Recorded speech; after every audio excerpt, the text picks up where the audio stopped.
London کے نوائی town Watford میں راولپنڈی کے علاقے کلر سیدان سے ملکہ ہر صبح شام 100 کمروں پر تعمیر ہونے والی پنڈورا یونیورسٹی کے لیے ایک تقریب کا اہتمام کیا گیا، جس میں یونیورسٹی کے سرپرست اعلیٰ حاجی محمد شریف نقشبندی نے بطور مہمان خصوصی شرکت کی۔ لندن اور گرد و نواح کے شہروں لوٹن، ایلزبری، ریڈنگ، سلاؤ، ہائی ویکوم اور سرے سے بڑی تعداد میں افراد نے شرکت کی۔ اس موقع پر یونیورسٹی کے لیے فنڈ ریزنگ بھی کی گئی۔ نظامت کے فرائض معروف صحافی اور ٹی وی اینکر حافظ مسعود عالم نے سر انجام دیے۔ حاجی محمد شریف نے یونیورسٹی کی تعمیر کی غرض و غایت بیان کرتے ہوئے اپنے خطاب میں کہا کہ وہ خود محکمہ تعلیم سے بحیثیت استاد یا معلم ریٹائرڈ ہیں۔ وہ سمجھتے ہیں کہ ہمارے ملک اور قوم کی ترقی کا راز قوم کے مستقبل کے معماروں کو دینی تعلیم کے ساتھ ساتھ جدید تعلیم اور علوم سے آراستہ کرنا نہایت لازمی ہے۔ ان کے علاقے سے ملک کا سینکڑوں کلومیٹر تک کوئی یونیورسٹی نہیں ہے۔ بچوں کے ہاتھ میں کتاب قلم دینا اور انفارمیشن ٹیکنالوجی کی تعلیم دینا لازمی ہے۔ یونیورسٹی کے بارے میں تفصیلات بتاتے ہوئے انہوں نے کہا کہ یونیورسٹی کی تعمیر اپنے آخری مراحل میں ہے، جو ایک وسیع و عریض رقبے پر محیط ہے۔ انہوں نے اوورسیز بالخصوص برطانیہ اور یورپ میں آباد پاکستانیوں کشمیریوں سے اپیل کی کہ وہ اس پروجیکٹ میں شامل ہو کر اپنا کردار ادا کریں اور نہ صرف مالی مدد کریں بلکہ اپنی ماہرانہ معاونت فراہم کریں۔ اس موقع پر حافظ مسعود عالم، شیراز خان، حاجی محمد منیر اور دیگر نے بتایا کہ انہوں نے خود اس جگہ کا دورہ کیا تھا جہاں یہ یونیورسٹی زیر تعمیر ہے۔ پیش کرتا ہوں اور آپ کی بھرپور تالیوں میں گزارش کرتا ہوں جناب حاجی محمد شریف صاحب سے آپ تشریف لائیں اور عصمت مآب خواتین بھی تشریف لائی ہیں اور بزرگ عزیز اتنے تشریف لائیں اور یہاں پر ملاقات اور پروگرام کے اندر شرکت، یہ ایک عظیم مقصد ہے، وہ ہے علم۔ جیسا کہ میرے محترم شیراز خان صاحب نے پہلے یہ مینشن کر دیا ہے کہ اس وقت دنیا کے اندر امت رسول کو، ملت اسلامیہ کو تعلیم کے اندر چیلنج ہے۔ سچے لوگوں کا یہ ارشاد ہے کہ روئے زمین پر اولاد آدم نے اگر عروج پایا، ترقی پائی، غلبہ پایا، تو وہ اس کی بنیاد مال و زر نہیں، جاہ و حشمت نہیں، وہ اس کا سبب صرف اور صرف علم ہے۔ جن قوموں نے علم حاصل کیا اور علم کی دنیا میں وہ آگے چلے گئے، اللہ تبارک و تعالیٰ نے اور روئے زمین پر انہیں غلبہ عطا فرمایا۔ اگر میں یہ کہہ دوں تو یہ سچ ہوگا، آپ اتفاق کریں گے، اس وقت ملت اسلامیہ کو کیا مار پڑی ہوئی ہے؟ تعداد تھوڑی ہے، تعداد تھوڑی نہیں ہے، مال تھوڑا ہے، مال بھی تھوڑا نہیں ہے، ہر چیز ہے، لیکن علم نہیں ہے۔ اور جن قوموں کے پاس علم ہے وہ غالب ہیں اور وہ حکمرانی کر رہے ہیں، ان کی بات چل رہی ہے۔ آئی ٹی کی جو بات کی ہے شیراز خان صاحب نے، تو جو میری معلومات ہے کہ آئی ٹی کی بنیاد یہ مسلمان اسکالر نے رکھی تھی۔ وہ کون تھا؟ یہ تمام علوم کا سرچشمہ جو ہے وہ قرآن کریم ہے، یہ صحیفہ آسمانی ہے، یہ قرآن کریم ہے، اللہ کی کتاب ہے۔ میں یہ آپ کیونکہ رب تعالیٰ نے خود یہ ارشاد فرمایا، اس کائنات کے اندر کوئی بھی چھوٹی بڑی خشک اور تر چیز ایسی نہیں جس کا ذکر قرآن کے اندر موجود نہ ہو۔ وَلَا رَطْبٍ وَلَا يَابِسٍ إِلَّا فِي كِتَابٍ مُبِينٍ، اس روشن کتاب کے اندر ہر چیز کا ذکر ہے۔ اور یہ سکالر تھا یمن کے اندر، چٹائی پر بیٹھنے والا، قرآن اور حدیث کا فقہ کا عالم، اور سادہ زندگی گزارنے کچے مکان کے اندر رہے، اس نے ایک استرلاب ایجاد کیا تھا۔ استرلاب اسے کہتے ہیں کہ ایک ایسا شیشہ ہے کہ جس کو آسمان کی طرف کیا جائے اور دیکھا جائے تو آسمان کی دنیا نظر آتی ہے۔ مثال کے طور پر ستارے ہمیں چھوٹے چھوٹے نظر آتے ہیں، جب وہ اس کے اندر دیکھا جائے تو یہ ستارے چھوٹے چھوٹے نہیں، ان کا وجود پہاڑ کی مانند دکھائی دیتا ہے۔ اس نے یہ ایجاد کیا تھا اور اس پر خول جو ہے وہ پتھر کا چڑھایا تھا، آج بھی وہ برٹش میوزیم کے اندر پڑا ہوا ہے، یہ تاریخ کا ایک حصہ ہے۔ پہلی اس نے یہ ایجاد کی تھی، اور یہ الگ بات ہے کہ ریسرچ کے جو مراکز تھے وہ بغداد، شام، مصر اور سسلی، اور یہ جتنے مسلمانوں کی حکومتوں کے جو کیپیٹل سے دارالخلافے تھے، یہ علم و حکمت کے سرچشمے تھے، ایک وقت تھا، اور دنیا وہاں پر علم حاصل کرنے کے لیے جاتی۔ یہ تاریخی کتابوں کے اندر پڑھا ہوا ہے کہ اندلس کے اندر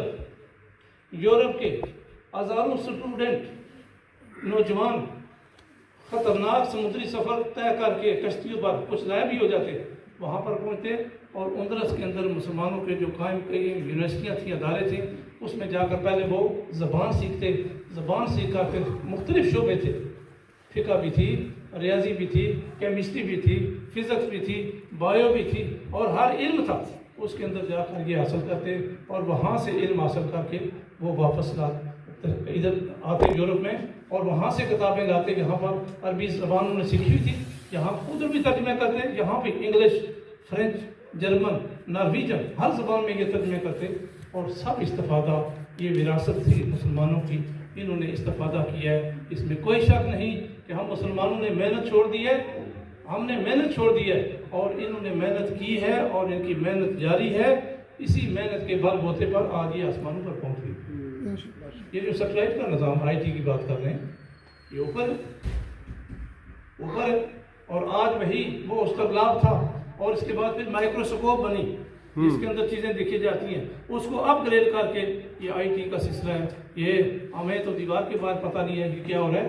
کہ دور ہزاروں میل کے فاصلے پر بیٹھ کر اس علم اور ہنر کے سبب سے پوری دنیا کو یہ واچ کر رہے ہیں، دیکھ رہے ہیں، آبزرو کر رہے ہیں۔ تو یہ اس میں کوئی شک نہیں ہے۔ میں جس مقصد کے لیے یہاں پر جمع ہوئے، میں آپ سے یہ عرض کر دوں کہ یہ یونیورسٹی کا قیام وجود میں آ گیا ہے، لیکن جب یہ یونیورسٹی کا نام لیتے ہیں، حافظ صاحب شیراز خان صاحب نے لیا، تو میں بھی تھوڑا سا تعجب محسوس کرتا ہوں، بھائی میں اتنا چھوٹا سا بندہ اور یونیورسٹی یہ نہیں ہوتا، میں اسکول ٹیچر ریٹائر ہوں، میرے فیملی کے لوگ یا علاقے کے لیے جانتے ہیں، کوئی سیدھے سادھے ہم زمیندار لوگ ہیں، ہمارے پاس کوئی وہ چیز نہیں ہے، ہم پرائیویٹ طور پر یہ تعلیم حاصل کی ہے، چلو ایم اے کر لیا تھا، میں تو ہر کوئی کر لیتا ہے، زید و بکر کر لیتا ہے، اس کا ماں و شما کر لیتا ہے، کوئی اتنی بڑی تعلیم نہیں ہے، لیکن اسکول ٹیچروں میں تو اللہ تبارک و تعالیٰ نے توفیق عطا فرمائی، چلو بزرگوں کی کوئی نگاہ کرم ہے، وہاں پر اس کا قیام کیا گیا ہے۔ میں آپ سے یہ سوال کرتا ہوں کہ آپ کلر سیدہ کے رہنے والے ہیں، چلو گل خان کے رہنے والے ہیں، کوہٹا کے رہنے والے ہیں، کتنی بڑی یہ تحصیلیں، ان کے اندر کوئی یونیورسٹی نہیں ہے، کوئی نہیں ہے۔ ڈوڈیال کے اندر دیکھو کتنی بڑی آبادی ہے جی، دریا کے کنڈے سے لے کر چک سواری تک کوئی یونیورسٹی نہیں ہے جی، سیسے تک دیکھو کتنی آبادی ہے، کوئی یونیورسٹی نہیں ہے۔ اور یہ المیہ ہے کہ آنے والی کسی حکومت نے یہ پارلیمنٹ کے اندر بیٹھ کر یہ بحث نہیں کی ہے، یار کوئی غریب بندے کے لیے کوئی علم کا کوئی سبب کرو، کوئی ہنر کا سبب کرو، کراچی سے لے کر پشاور، مشغول کشمیر اور شمالی علاقہ جات، آپ تحصیل کے اندر ایک یونیورسٹی بنائی جائے، اور یونیورسٹی بنانا حکومت کے لیے کوئی مشکل نہیں ہے، اور روڈ نہ بناؤ اور ویسے پیسے ضائع نہ کرو، ادھر ادھر ایک یونیورسٹی بنا دے ہر تحصیل کے اندر۔ آپ مجھے یہ جواب دیں، ہمارے بچے کدھر جائیں، ہماری بچی کدھر جائے؟ وہاں سے ہمارا ٹیلنٹ جو بچی اور بچہ دنیا پر آتا ہے، تو زندگی گزار کو تھوڑی بہت ہی تعلیم حاصل کر کے قبر میں جانا ہوتا ہے، آخری منزل ہے، اور وہ ٹیلنٹ ساتھ لے جاتا ہے۔ اگر کوئی پنڈی اور اسلام آباد اور لاہور ہماری اپروچ ہی نہیں ہے، ہمارے پاس وسائل ہی نہیں، اگر وہاں پر یہ چیز بن جائے اور یہ لانچ ہو جائے، یہ فنکشنل ہو جائے، تو میں یہ سمجھتا ہوں کہ یہ کشمیر والا سارا علاقہ اور یہ تحصیل کلر سیدہ، کوہٹا اور گلخان اتنی بڑی رقبے کے لحاظ سے تحصیل ہے، کوئی یونیورسٹی نہیں ہے۔ کبھی کسی نے اس کے بارے میں نہیں سوچا ہے۔ یہ پارلیمنٹرین جو ہوتے ہیں، جو چنے ہوئے لوگ ہوتے ہیں، قریب ہوتی ہے عوام کی، آگے الیکٹ ہو کر جاتے ہیں، یہ ان کا کام ہوتا ہے۔ بہرحال اللہ تبارک و تعالیٰ وہ دل دائے کہ اس قوم کے اندر یہ سوچ پیدا ہو، تو یہ ادارے جب تک نہ قائم ہوں، اندرس کیوں جی مرکز بنائے علم و حکمت کا، وہاں پر مسلمان بادشاہوں نے یونیورسٹیاں بنائیں، ریسرچ گاہیں بنائیں، اور ریسرچ سینٹر بنائے، اور اس وقت بغداد کے اندر مسلم سائنٹسٹ نے، جغرافیہ دان نے یہ زمین کی پیمائش اور اس نے یہ ثابت کیا تھا کہ زمین بھی گول ہے، اور پہاڑ سے پہاڑ کا فاصلہ ناپنے کا کلیے قاعدے اور جتنے فارمولے ریاضی کے، الجبرے کے، وہ سب انہوں نے ایجاد کیے، اسی وقت کے چل رہے ہیں۔ لیکن اس قوم نے یہ محنت کی ہے، وہاں سے علم حاصل کر کے، ایک سکالر یہاں سے لندن سے گیا تھا علم حاصل کرنے کے لیے، شام کے اندر 4 سال اس نے تعلیم حاصل کی ہے، اور واپس آ کر پروفیسر لگ گیا آکسفورڈ کے اندر، اور واپس آتے ہوئے وہ زیتون کا ایک پودا لایا وہاں سے اپنے ساتھ، کچھ شوق کی بات ہے، اور آکسفورڈ کے سین میں اسے لگایا، اور تعلیم دیتے دیتے اسے پھر شوق جاگی، کچھ علم باقی رہ گیا تو واپس پھر چلا گیا، باقی پھر اس نے 4 سال لگا کر باقی تعلیم شام کے اندر حاصل کی ہے، اور جب واپس آیا تو بھٹا جو تھا وہ زیتون کا جوان ہو گیا تھا، اس کے نیچے بیٹھ کر وہ کتابیں لکھتا تھا اور آکسفورڈ میں پڑھاتا تھا، پروفیسر۔ تو یہ چھن گئی ہم سے یہ وراثت، یہ مسلمان کی مومن کی وراثت ہے، علم کی وراثت جو ہے یہ ان کی دولت چھن گئی ہم سے۔ ہم اس پر افسوس ہی کر سکتے ہیں۔ اور علامہ اقبال رحمۃ اللہ علیہ اور ہمارے جو قوم کے بڑے لیڈر گزرے، درد رکھنے والے، وہ ہمیں جستجو کرنے کے لیے، احساس دلانے کے لیے، اور دل کے آنسو روتے روتے اس دنیا سے، لیکن ہمیں احساس نہیں ہوا ہے۔ اللہ تبارک و تعالیٰ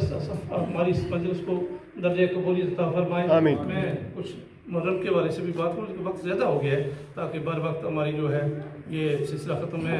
جج صاحب کا بھی بہت شکریہ ادا کرتا ہوں، بھٹی صاحب یہ وزٹ کر کے بھی آئے، اور یہ بھٹی صاحب نہیں ہے وہ بھی وزٹ کر کے آئے،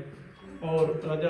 ہمارے راجہ علی محمد علی صاحب بھی تشریف فرمائے، ہماری فیملی پر یہ بھی وزٹ کر کے آئے، میں ان کو بھی شکریہ ادا کرتا ہوں۔ شفقت اقبال صاحب، محترم حاجی غلام نبی